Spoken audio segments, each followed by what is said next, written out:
Israel के बचाव में जो अमेरिका सामने आया है इस समय, जो बाइडेन की तरफ से कहा गया है कि ईरान की मिसाइलें गिराने का आदेश अमेरिकी सेना को दिया जाता है। जो अशरफ कह रहे हैं लगभग बात वही है। देखिए, पूरा उन सैनिकों का जमीन पर उतरना और मुकाबला करना ऐसा अमेरिका की तरफ से नहीं होगा, क्योंकि हम अमेरिका की भी अपनी जो घरेलू मजबूरियां हैं उसकी बात कर रहे हैं। इजराइल पर ये जो मुसीबत की बारिश हो रही है, जो बमों की बारिश हो रही है, इन तस्वीरों को देखकर सब विचलित हैं कि आगे क्या होगा। अब इजराइल के बचाव में अमेरिका आया है, तो ईरान की जो मिसाइलें फायर की जा रही हैं उनसे इजराइल को बचने में मदद करने की बात अमेरिका की तरफ से की जा रही है। दरअसल जो terminal high altitude area defence मिसाइलें जो होती हैं, जो थर्ड मिसाइलें, जैसा हमने कहा कि इंटरसेप्ट करके उन्हें हवा में ही खत्म किया जाता है, और वही होता है दरअसल। कुछ आंखों से नजर आने वाली चीज नहीं है आयरन डोम, बल्कि जो उसका रक्षा कवच है, एक अदृश्य रक्षा कवच है, जिसमें मिसाइलें जो आ रही होती हैं उन्हें नष्ट कर देना इससे पहले कि वो किसी इलाके में, रिहायशी इलाके में गिरे। तो ये जो थर्ड मिसाइलें हैं और जो पेट्रियट मिसाइलें हैं, उनके साथ अमेरिका की तरफ से पहले भी मदद की जा रही थी, सप्लाई किया जा रहा था उनका। जो आयरन डोम को पहले भी जो वो खुद ऑपरेट कर रहा था। हमारे साथ लेफ्टिनेंट जनरल संजय कुलकर्णी जुड़ चुके हैं इस समय। जनरल कुलकर्णी, जिन चीजों का डर था, जिन चीजों की आशंका थी, वो तस्वीरें हम सामने देख रहे हैं। अभी तक इजराइल की तरफ से जो उसकी सेना है वो आगे बढ़ रही थी, उसकी तरफ से हिजबुल्लाह के विरुद्ध कार्रवाई, उसकी तरफ से इससे पहले जो हमास के विरुद्ध जो गाजा पट्टी में कार्रवाई, वो सारी चीजें देखी। लेकिन अभी जो ईरान का ये हमला आप देख रहे हैं, इसकी मंशा आपको क्या नजर आ रही है? और जैसा कि हमारे सहयोगी जो लेबनान में है अशरफ वानी, वो बता रहे हैं कि ये हमले की पहली खेप, इसके आगे ड्रोन्स के जरिए भी इजराइल को निशाना बनाया जाएगा। श्वेता जी, मैं कहूंगा कि ईरान जो अभी तक, क्योंकि कितना भी कहें ये ईरान की प्रॉक्सीज थे, चाहे हमास है, हिजबुल्लाह है, हूदी है, और जिस प्रकार से लगातार ईरान को एक तरीके से मैसेजिंग हो रहा था कि उनके जितने भी टॉप कमांडर्स हैं सबको मार दिया गया है। हमास की सॉलिडारिटी में हिजबुल्लाह खड़ा रहा। अब हिजबुल्लाह के ही सारे लीडरशिप भी खत्म हो गई, और जब अब देखते हैं कि हानिया को ईरान की भूमि पर मारा गया, तो कहीं ना कहीं ईरान को लग रहा था कि उसकी बहुत ज्यादा बेइज्जती हो रही है, और ये बेइज्जती सहन करने के लिए राजी नहीं। और इसलिए उन्होंने अपने रेवोल्यूशनरी जो लीडर है उनको, खामेनी को, उन्होंने अंडरग्राउंड कर दिया। मुझे लग रहा था कि शायद ईरान संयम बरत रहा है, पर जिस प्रकार से ईरान ने इस बार भी, पिछली बार भी जब ईरान ने 100 मिसाइल डाली थी इजराइल के ऊपर, तब भी उन्होंने यूएसए को खबर की थी, और अब भी मुझे लग रहा है कि यूएसए ने पहले ही इजराइल को खबर की कि ईरान इस तरह के हमला करने वाला है। तो ईरान को खबर थी कि इजराइल को खबर थी कि ईरान इस तरह की हरकत कर रहा है। यही कारण है कि जितने भी अपना आयरन डोम जरूर कर सकता है, इसमें कोई शक नहीं, पर अगर लगातार अगर आप 500, 600, 700 मिसाइलें इकट्ठी डालेंगे तो कहीं ना कहीं मिसाइल टेल अवीव पे, जेरूसलम पे, हाइफा पे, रहायशी इलाकों में तो गिरेंगे, और नुकसान तो इजराइल का होगा इसमें। अब सवाल यह है कि तकरीबन 40 यूएस सैनिक उधर ऑलरेडी हैं, और वो सबसे बड़ी बात है कि अब वो क्या करेंगे। क्या वो उठ करके सीधे के सीधे जो है, जो 2 एयरक्राफ्ट कैरियर्स हैं यूनाइटेड स्टेट्स के, वहां पर उनके द्वारा क्या हमला होगा? अब अगर उनके द्वारा हमला होगा, अगर वहां से एयरक्राफ्ट टेक ऑफ करते हैं और ईरान को हिट करते हैं, तो फिर समझेंगे कि यूएसए जो है वाकई, मेरे को लगता नहीं कि ईरान जो है इससे ज्यादा करने की कोशिश करेगा।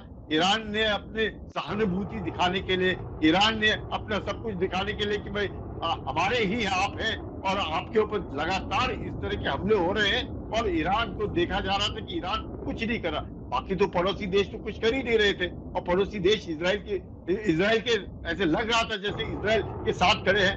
अगर आप देखें भी, अगर बैकग्राउंड देते, हिस्टोरिकल देखे, तो 1967 के वॉर के बाद क्या हुआ, तो ये किसके पास था, गाजा पट्टी किसके पास थी, इजिप्ट के पास थी, वेस्ट बैंक किसके पास था, जॉर्डन के पास था, गोलान हाइट्स किसके पास था, सीरिया के पास था। तो गोलान हाइट्स ही है ना अभी भी जो सीरिया के अलावा अभी चलो इजराइल के पास है, पर इजिप्ट के पास 1967 तक गाजा पट्टी थी। क्या उन्होंने फिलिस्तीनियों को कुछ दिया?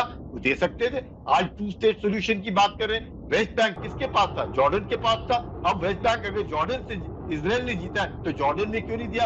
आप देखते हैं 1972 में क्या हुआ, जॉर्डन के किंग ने पाकिस्तान के जियाउल हक के द्वारा लास्ट सितंबर में 25,000 फलस्तीनियों को मारा। तो फलस्तीनियों का कुछ चाहने वाला नहीं नजर आ रहा मुझे उधर जो उनके साथ खड़ा होता। अगर होता तो अब बात कर रहे हैं कि आप 2 स्टेट सोल्यूशन करें, गाजा पट्टी दे दे, आप जो वेस्ट बैंक दे दे, आप गोलान हाइट्स को खाली करे, सदर्न लेबनान से हट जाए। तो इजराइल करे तो क्या करे, ये इस पे है। और ऐसे हालात में ईरान इनकी मदद के लिए आया है। ऐसी हालात में ईरान ने हमास को खड़ा किया है, सुन्नी होने के बावजूद। इसके और हमारे साथ एक छात्र जुड़ रहे हैं जो कि जेरूसलम में रहते हैं, भारतीय हैं और जेरूसलम में रहते हैं। हम जरा उनसे वहां का हाल, वहां की स्थिति पूछ लेते हैं। पृथ्वी, अगर आपको मेरी आवाज आ रही है तो मैं चाहूंगी कि आप बताएं कि क्या उस हिस्से में भी कुछ ऐसा आपको ये अलार्म्स या सायरन्स, ये मिसाइल अटैक जो है वो वहां पर भी आपको देखने को मिल रही है? हाँ, कुछ देर पहले अराउंड 150 मिसाइल्स आए थे ईरान से, और हमें नोटिफिकेशन मिला कि सेफ रूम पे चले जाओ इमीडिएटली। तो हम वहाँ पे चले गए और तकरीबन 30 मिनट तक हम वहीं पे रहे, और उसके बाद हमें मैसेज मिला कि वहाँ से बाहर आ सकते हैं। तो हम अभी वापस आए हैं बाहर, और अभी सब ठीक है। आप लोग पूरी तरह से सेफ हैं? वो बॉम्ब शेल्टर में आप लोग रहे? हाँ, हम बॉम्ब शेल्टर में रहे ऑलमोस्ट हाफ एन आवर तक। या और उस पूरे ड्यूरेशन में आपको वो सायरन सुनाई देते रहे? नहीं, सायरन मिलता है, मिलने के बाद हमें नोटिफिकेशन मिलते रहते हैं कि कहाँ पे मिसाइल आ रहे हैं। तो उसके हिसाब से हम जेरूसलम के एरिया में आप कह रहे हैं कि लगभग 150 इस तरह के आप लोगों को मिसाइलों के आने की सूचना मिली? नॉट जस्ट जेरूसलम और सेंट्रल इजराइल भी, टेल अवीव के आसपास। हाँ। वहां पर कितने आप इंडियन स्टूडेंट्स होंगे पृथ्वीराज? क्योंकि मुझे लगता है कि सब भारत में देख रहे होंगे आपको, जिनके बच्चे या रिलेटिव्स वहां पर रहते हैं इस समय। तो कितने लोग हैं आप लोग, और सब सुरक्षित हैं? कि आपने कुछ सुना कि कहीं पर कोई मिसाइल गिरा हो, या फिर सब हम समझें कि सब जो हवा में ही जो आयरन डोम से विफल हो गए?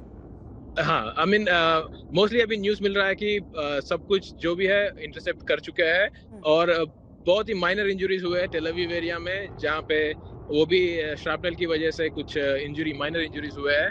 उसके अलावा सब कुछ सेफ है। और यहाँ पे बहुत सारे इंडियन हैं, स्पेशली पीएचडी और पोस्ट डॉक करने के लिए बहुत सारे इंडियन यहाँ पे आते रहते हैं। और हिब्रू यूनिवर्सिटी में मैं जहाँ पे पढ़ता हूँ, वहाँ पे बहुत सारे इंडियन हैं। और हमारे डॉम्स में मैं जहाँ पे रहता हूँ वहाँ पर भी बहुत सारे इंडियंस हैं। और जब ये सायरन अलार्म बजा है तो सब लोग वो सेफ स्पेस में आ गए, और वहाँ पे हम बात करने लगे कि क्या हो रहा है, कब खत्म होने वाला है। एक लास्ट क्वेश्चन आपसे, वो ये कि कितना टाइम मिलता है आपको एक सायरन के बाद या एक अलर्ट के बाद बॉम्ब शेल्टर तक जाने में?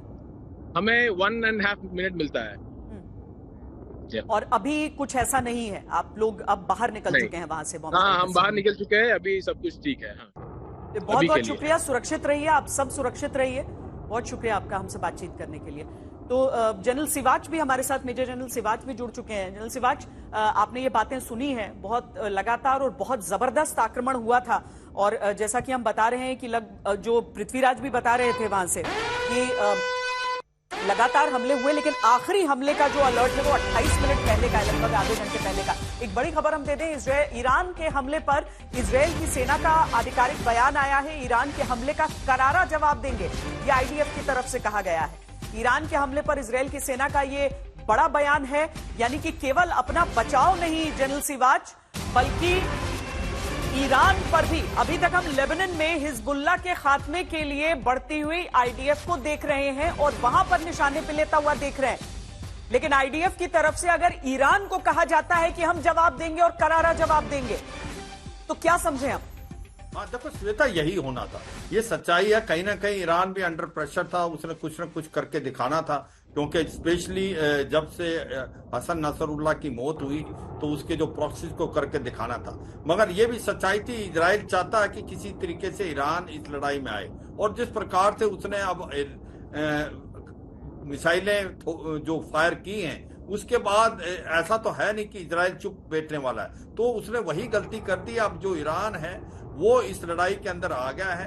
अगर अब इजराइल इसका पलटवार करेगा और इसके ऊपर काफी नुकसान करेगा, और आने वाले समय में अमेरिका को भी इस लड़ाई में आना पड़ेगा अगर ईरान खुल के आ जाता है। अभी तो क्या हुआ है कि जो भी इजराइल के ऊपर मिसाइल आई थी उनको आयरन डोम ने नष्ट कर दिया है, क्योंकि मेजोरिटी ऑफ देम वो न्यूट्रलाइज हो गई हैं, क्योंकि सरप्राइज फैक्टर नहीं है। यही नहीं, एयर डिफेंस सिस्टम पेट्रोइड मिसाइल भी अमेरिका ने उसको दे रखा है। मगर मुझे लगता है कि गलती है ईरान की, क्योंकि अब पलटवार जो इजराइल करेगा वो काफी मजबूत होगा और उसमें कोई ना कोई उसका इफेक्ट बहुत ज्यादा होने वाला है।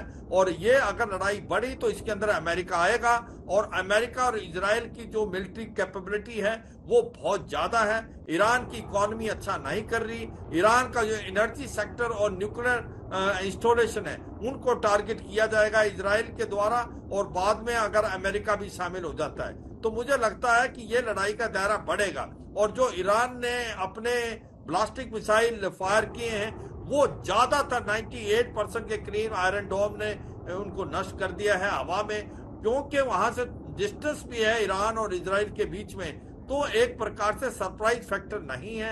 आपको वार्निंग मिल जाती है, पहले ही आपको पता था कि ईरान कुछ ऐसा कर सकता है। तो मुझे लगता है कि अब ये लड़ाई का दायरा बढ़ेगा, इसमें कोई नहीं, इजराइल चुप बैठने वाला नहीं, इजराइल पलटवार करेगा, और इजराइल का जो पलटवार है वो बहुत पुख्ता होने वाला है। और मुझे लगता है कि अगर ज्यादा लड़ाई बढ़ी तो फिर अमेरिका भी इस लड़ाई में आ जाएगा, और अमेरिका अगर इस लड़ाई में आता है, उसने 2 एयरक्राफ्ट कैरियर ग्रुप पहले ही रेड सी में रखे हैं, यूएसएस ईसेनहावर, यूएसएस रूजवेल्ट, और उसने अपने मिडिल ईस्ट में अपनी नफरी भी बढ़ा दी है। तो मुझे लगता है कि अब जिस प्रकार से सिचुएशन जारी है, अब ये लड़ाई का दायरा बढ़ेगा, और इस दायरे के अंदर सबसे ज्यादा नुकसान मुझे लगता है ईरान को होगा, क्योंकि ईरान के जो न्यूक्लियर इंस्टॉलेशन और एनर्जी सेक्टर को अब टारगेट करेंगे स्पेशली इजराइल, और अगर आने वाले समय में हो सकता है अमेरिका भी इसमें शामिल हो जाए। अशरफ, जो हम ईरान की तरफ से इस समय हमला देख रहे हैं, अभी तक उसके प्रॉक्सीज युद्ध के मैदान में थे, चाहे हमास की तरफ से हो या फिर हुथीज की तरफ से हो, हिजबुल्लाह की तरफ से हो, ईरान सामने आ गया है, यानी कि ये एक पारंपरिक युद्ध का रूप ले चुका है। ये इस लड़ाई ने पारंपरिक युद्ध का रूप ले लिया है। अब इजराइल के पास तो तकनीकी विकसित होने के कारण उसके पास अपने डिफेंस के लिए चीजें हैं, अमेरिका का सपोर्ट है उसके पास जो उसकी रक्षात्मक कैपेबिलिटीज को बढ़ा रहा है। लेकिन अगर ईरान पर पलटवार करता है इजराइल, तो वहां पर भारी क्षति हो सकती है। बिल्कुल भारी क्षति हो सकती है, और जिस अंदाज के हथियार, अमेरिकन हथियार इजराइल के पास है, और जिसका विवरण जो है नेतन्याहू ने किया भी, जो एक दिन पहले उन्होंने स्टेटमेंट जारी किया था जिसमें उन्होंने कहा था कि हमारे पास वो क्षमता है कि हम दुनिया के किसी भी हिस्से तक पहुंच सकते हैं। मैं जनरल साहब की इस बात से सहमत हूं कि उनके पास उस तरह का पावर है जहां पर वो, उनके निशाने पर सबसे ज्यादा जो है न्यूक्लियर जो लैब्स हैं वो हैं, जहां पर शक जताया जा रहा है इजराइल की तरफ से कि न्यूक्लियर बम बना रहा है ईरान। और दूसरी तरफ से जो है ईरान को जो है, ईरान चाहेगा कि उतना ज्यादा एक जो अभी हमारे एक एक्सपर्ट कह रहे थे कि हो सकता है कि ईरान ने अमेरिका को इस खबर से आगाह किया हो, जिस तरह से इजराइल अमेरिका को हर खबर को लेकर आगाह करता है कि हम ये स्ट्राइक करने जा रहे हैं, और उस तरह से ईरान ने भी किसी डिप्लोमेटिक तरीके से अमेरिका को बताया हो कि आप अपने सिटीजन्स और अपने डिप्लोमेटिक स्टाफ को बताइए हम इस तरह से करने वाले हैं, ताकि अमेरिका को खबर है। और मेन प्लेयर तो अमेरिका ही है। अमेरिका चाहेगा तो वो रोक सकता है सीधे तौर पर ईरान पर हमला करने से इजराइल को। अगर अमेरिका नहीं चाहेगा तो इजराइल अगर हमला अमेरिका के चाहने के बगैर ईरान पे नहीं कर सकता है। और बिल्कुल पिछले 1 साल से खास तौर से इजराइल चाहता था कि ईरान इस युद्ध में घुस आए, ताकि अमेरिका भी कहीं ना कहीं जो है सामने दिखे कि इस युद्ध में आ गया है। तो वो अगर सीधे तौर पर लड़ाई ईरान वर्सेस अमेरिका होती है तो वो भी एक बड़ी जीत जो है इजराइल और नेतन्याहू के लिए हो सकती है। लेकिन अपने जो डोमेस्टिक इश्यूज हैं, या फिर इलेक्शन हो, या फिर खाड़ी देशों में अमेरिका का हित हो, हाँ। उन सभी चीजों को देखते हुए जैसे अभी आपने तक कहा, देखकर जो इस अमेरिका तरह की तरफ मदद से वो जो करेगा। बयान आ रहे हैं उसको अगर देखकर ऐसा लग रहा है कि शायद केवल डिफेंस में वो सहयोग देगा बिल्कुल इजराइल को,